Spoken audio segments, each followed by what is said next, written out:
Tony Aves kembali membacakan sebuah kisah nyata dari tim cerita emak Desi Prayogo, narasumber Mas Ipul. Ketika wujudnya menyerupai Rini, aku menikmatinya. Dan ini dia selengkapnya.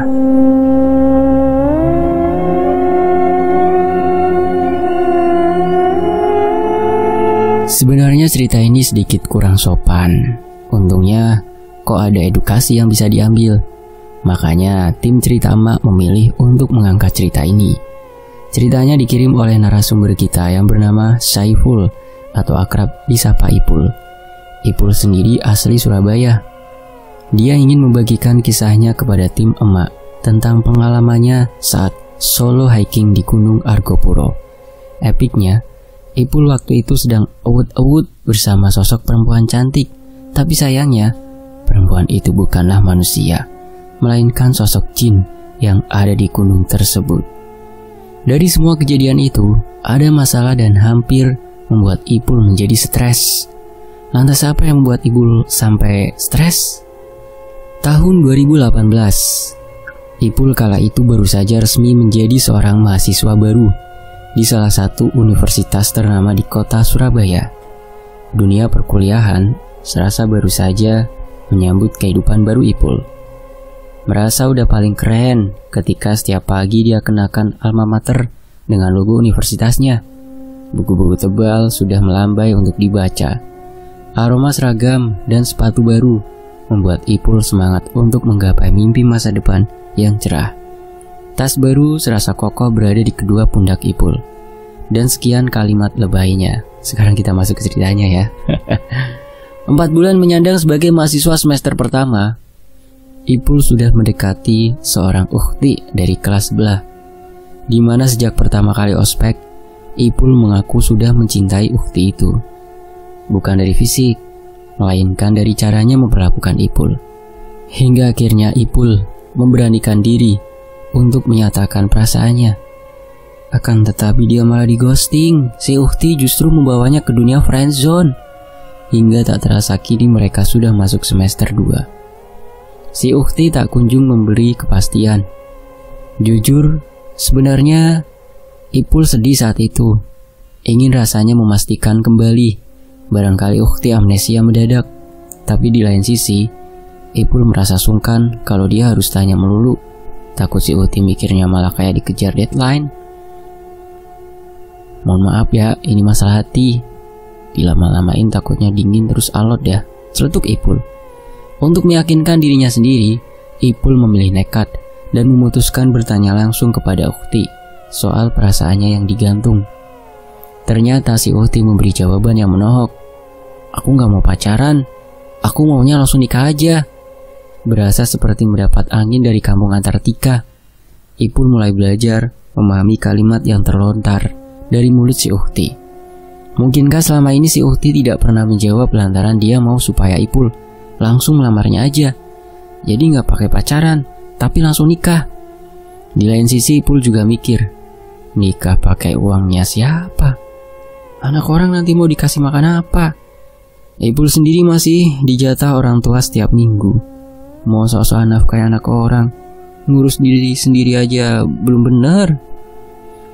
2 kali Ipul bertanya dan si ukhti juga memberi jawaban yang sama. Artinya, Ipul memang diminta supaya lebih kerja keras lagi dan baunya lebih dikuatin. Sejak mendapat 2 kali jawaban yang sama, entah kenapa semangat Ipul berasa semakin membara. Hingga dia putuskan untuk kuliah sambil kerja. Karena di lain sisi, dia harus mikir untuk biaya nikah terlebih dahulu. Setidaknya datang melamar anak orang harus bawa duit dan seserahan. Semua biaya sudah dia rinci dari awal. Dia sampai nekat memutuskan untuk kuliah sambil kerja. Ipul melakukan semua itu tanpa sepengetahuan orang tuanya. Yang tahu tentang ide gilanya ini hanya dia dan kawan gengnya saja. Sebenarnya sah-sah saja apa yang dilakukan Ipul. Tapi, bukankah lebih baik kalau orang tua juga berhak tahu tentang semua idenya Ipul ini? Bagaimanapun Ipul masih menjadi tanggung jawab kedua orang tuanya. Kesalahan Ipul di situ. Bukannya meminta restu orang tuanya, malah kucing-kucingan. Alhasil semuanya tidak berjalan mulus sesuai kemauan Ipul. Karena di pikiran Ipul, ketika dia sudah bisa mengumpulkan uang untuk melamar, ukti pujaannya itu mau menerima cintanya. Lalu mereka akan hidup bersama selamanya. Sayangnya ini kehidupan nyata, bos. Bukan film India atau film Korea, dan bukan juga film Hidayah. Soalnya ketika uang yang ditargetkan Ipul udah terkumpul, dia rencananya besok mau ke rumah ukti ini. Bener-bener gak sabar Ipul waktu itu. Gak sabar nunggu pagi terus pergi ke rumah ukti. Untungnya Allah sayang sama Ipul. Allah tunjukkan sosok asli ukti di hadapan mata Ipul secara langsung. Pengorbanan Ipul dari semester 2 sampai semester 4 terbuang sia-sia. Sebab di malam sebelum Ipul mau ke rumah ukti, Ipul tidak sengaja berpapasan dengan ukti yang dia puja-puja di kampus, yang dia nilai sosoknya alim dan solehah. Ternyata kalau di luar solehot. Sebab gandengannya om-om bermobil mewah. Untuk catatan ya, di sini tim Ceritama tidak bermaksud ngejudge pihak manapun. Semua murni tulisan yang dikirim oleh Ipul. Bahkan sudah ada yang kita kurangi demi menjaga kenyamanan teman-teman yang menyimak. Dan sama sekali tidak ada yang ditambahkan. Lanjut. Ceritanya Ipul habis pulang kerja sambilan dan lapar nih. Lalu dia mampir beli nasi goreng langganannya. Di mana letak nasi goreng ini pas di depan sebuah tempat karaoke ternama di Surabaya. Awalnya Ipul juga gak nyangka bakal ngalami ini setelah berkorban mati-matian. Di saat itu Ipul lagi nunggu pesanannya dibuatin. Dia gak sengaja ngeliat mobil mewah parkir pas di samping dia duduk. Dalam hati Ipul nyeletuk, pasti tamu yang mau sing-song. Gak lama kemudian pintu depan terbuka dan dari sebelah kiri keluarlah seorang perempuan memakai baju dress ketat di atas paha, berwarna merah merona. Belah dadanya bos terbuka lebar, rambut terurai panjang dan sambil memakai heels ukurannya kira-kira 7 cm. Dengan manja perempuan itu bilang seperti ini kepada om-om yang ada di sisi kanan. Masuk dulu aja om, Rini mau pesen nasgor dulu buat di dalam. Ipul di situ kaget. Suaranya kok kayak gak asing ya? Apalagi menyebut nama Rini. Dimana Rini adalah gadis soleha inceran Ipul. Ipul awalnya mikir, mungkin hanya kebetulan aja. Akan tetapi, di saat perempuan ini pesan ke bapak penjual nasi goreng, betapa terkejutnya Ipul saat dia melihat wajah perempuan itu. Ternyata itu benar Rini, cewek incerannya selama ini. Cewek yang benar-benar sedang dia perjuangkan. Bahkan saat mulut Ipul spontan nyebut nama Rini, Rini juga noleh sambil menyebut nama Ipul. Artinya itu memang benar-benar Rini yang dia maksud. Nangis di situ Ipul saat melihat sifat asli Rini. Hancur banget hatinya kala itu. Rini bukannya menjelaskan dan meminta maaf, dia malah mengancam Ipul kalau sampai sebar gosip di kampus. Katanya nanti Ipul akan dihajar sama Algojo om-omnya. Bener-bener gak habis pikir Ipul di situ. Lemes banget badannya, tremor. Saking lemesnya dia sampai jatuh ke tanah, membuat si bapak penjual nasgor sampai iba. Sedangkan Rini malah meninggalkannya dan masuk ke dalam karaoke tersebut. Abang nasi goreng lah yang menenangkan Ipul kala itu, dimana abang nasgor cerita kalau Rini itu langganannya. Maksudnya sering beli nasi goreng ke abangnya itu. Udah dari tahun 2015, sejak Rini main ke karaoke itu, sampai tahun 2015, selalu beli nasgornya si abang ini. Rini ke karaoke itu ya selalu bareng om-om yang sama. Banyak yang bilang kalau Rini adalah istri simpanan om-om itu. Cuma Ipul tidak mau tahu lagi. Jadi dia sendiri hanya berdasarkan informasi dari abang nasi goreng aja. Setelah mengetahui fakta sebesar itu, enggak mau munafik, Ipul sakit banget hatinya. Dia pulang ke rumah dan merenung di dalam kamar seorang diri. Dia buka handphonenya dan pandangi foto-foto Rini yang tersimpan, seolah tidak menyangka bahwa Rini yang dia kenal di kampus hanyalah topeng dari sosoknya yang asli. Ipul sampai berpikir seperti ini, aku aja dibohongi kayak gini, apalagi dua sahabatnya di kampus ya. Apa mereka berdua tahu tentang Rini yang asli? Atau justru dibohongi juga? Apa jangan-jangan mereka sama saja satu geng? Soalnya Rini di kampus punya sahabat yang deket banget sama dia, kemana-mana bareng, dan pernah terlihat memakai barang yang sama. Dua sahabat ini kita sebut saja namanya Lia dan Tina. Ipul sih sebenarnya pengen tanya, tapi setelah dipikir-pikir kayaknya nggak usah lah. Soalnya untuk apa lagi? Lebih baik ini dia fokus sama dirinya sendiri. Dia nggak bisa terus-menerus larut dalam kesedihan seperti ini. Terus, dikala Ipul sedang asik scroll status WhatsApp teman-temannya, Ipul membaca ada satu status WhatsApp dari temannya sesama pendaki, di mana temannya ini menulis status kurang lebih seperti ini. 1 tiket solo hiking nganggur. Daripada nganggur pakai aja bos. Sayang dan ini free. Argo Puro via Badran. Setelah membaca status WhatsApp itu, entah kenapa kok Ipul tertarik sekali. Dia chat lah itu temannya dan minta tolong supaya temannya yang urus semuanya. Dia hanya tinggal terima jadi, terus tinggal mendaki.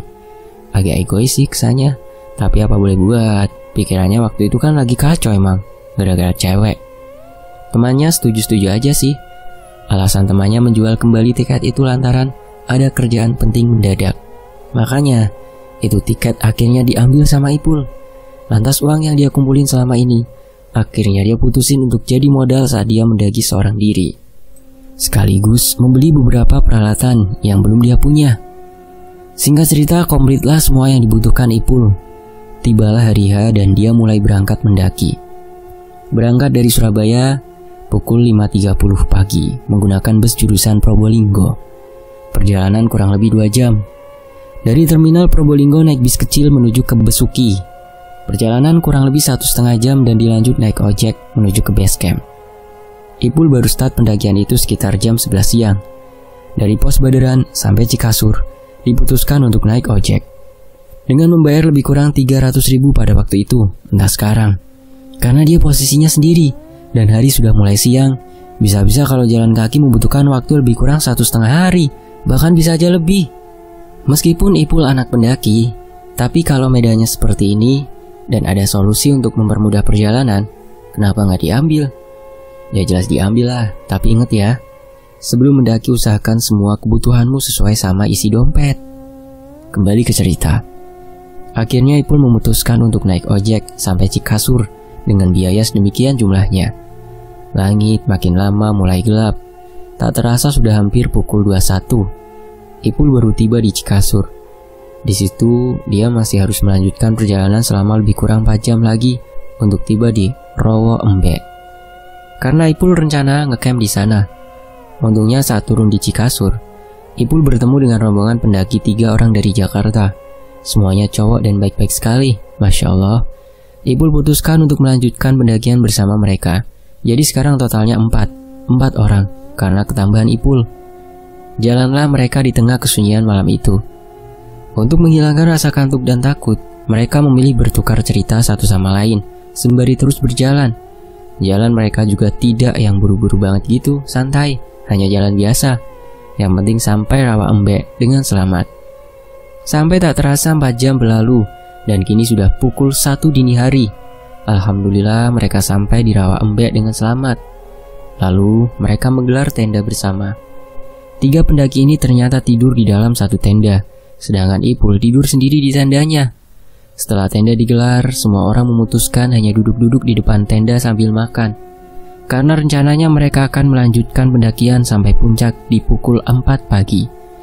Sejauh itu, malam pertama tidak ada yang aneh dengan pendakian Ipul. Semua berjalan lancar seperti biasa. Tak terasa sudah pukul 4 pagi.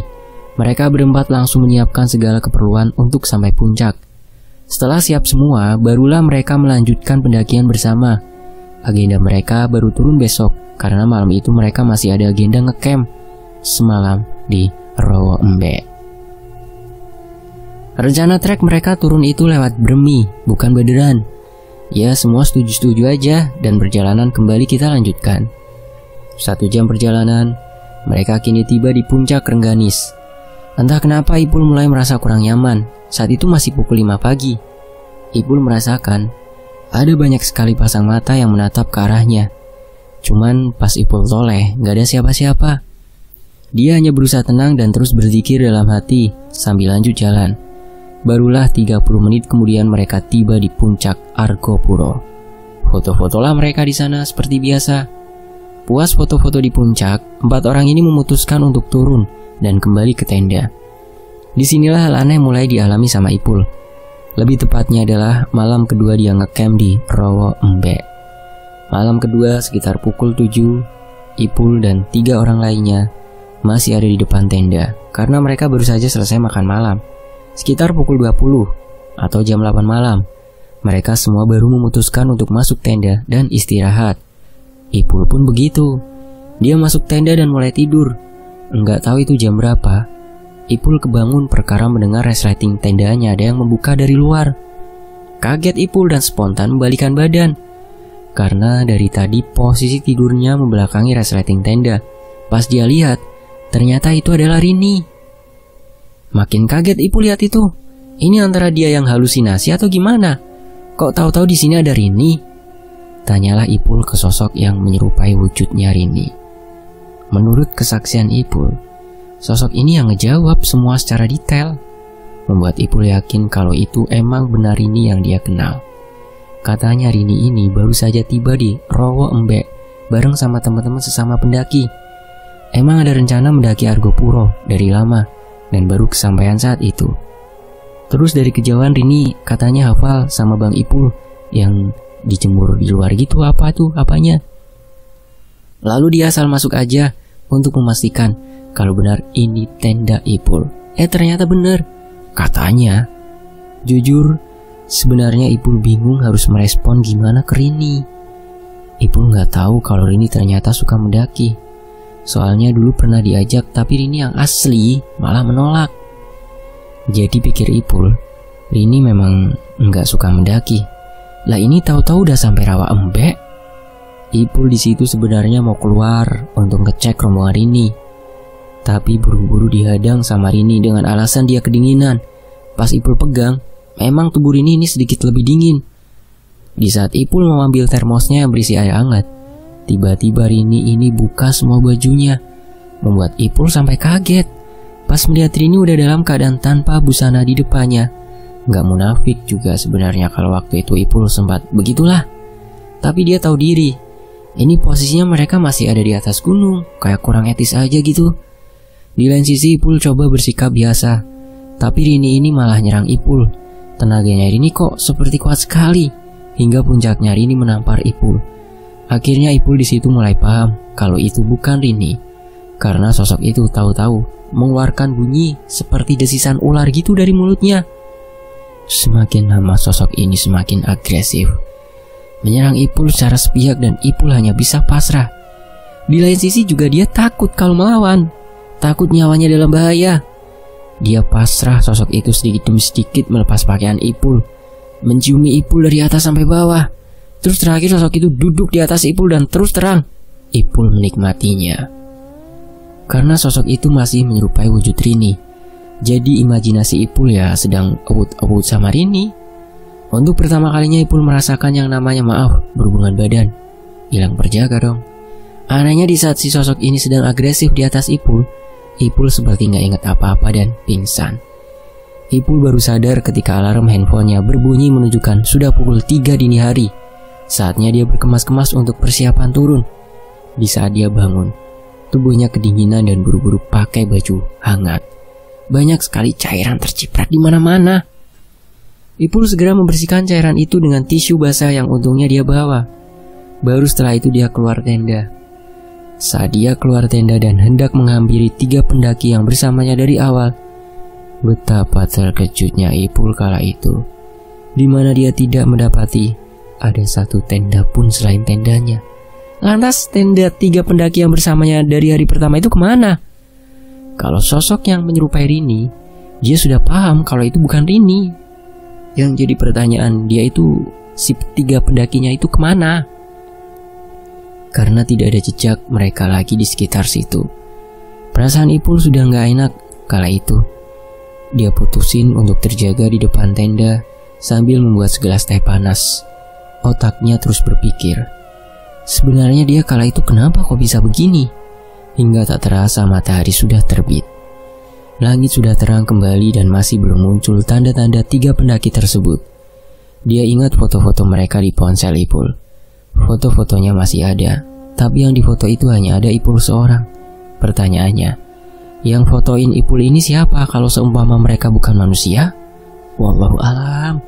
Dan Ipul putuskan untuk berkemas lalu turun sendiri lewat Bremi. Dikala dia sedang berkemas, dia melihat ada banyak sekali pendaki yang datang. Ada mungkin 10 orang cowok cewek, tapi Ipul masih trauma. Takut para pendaki itu bukan manusia juga. Seperti 3 pendaki yang menemaninya dari hari pertama. Ya semacam ada perasaan parno gitulah. Wajar sih kalau aku jadi Ipul. Selesai berkemas, Ipul berpamitan kepada rombongan para pendaki itu dan turun. Alhamdulillah Ipul sampai pos Bremi sore hari dan lanjut pulang ke Surabaya. Sampai Surabaya malam dan selamat pulang ke rumah.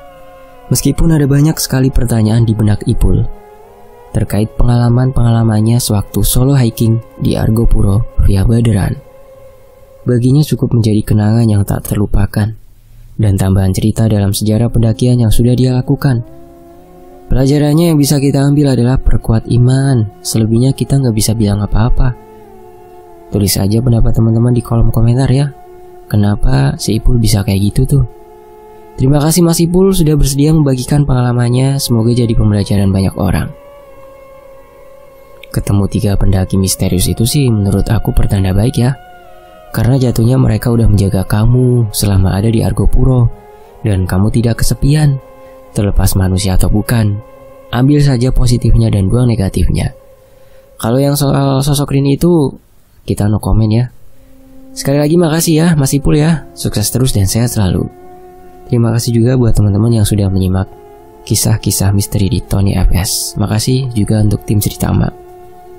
Oke teman-teman, sampai di sini ya. Demikianlah sebuah kisah nyata dari Mas Ipul. Semoga menjadi pembelajaran. Sampai jumpa di kisah lainnya tetap di Tony FS. Alhamdulillah.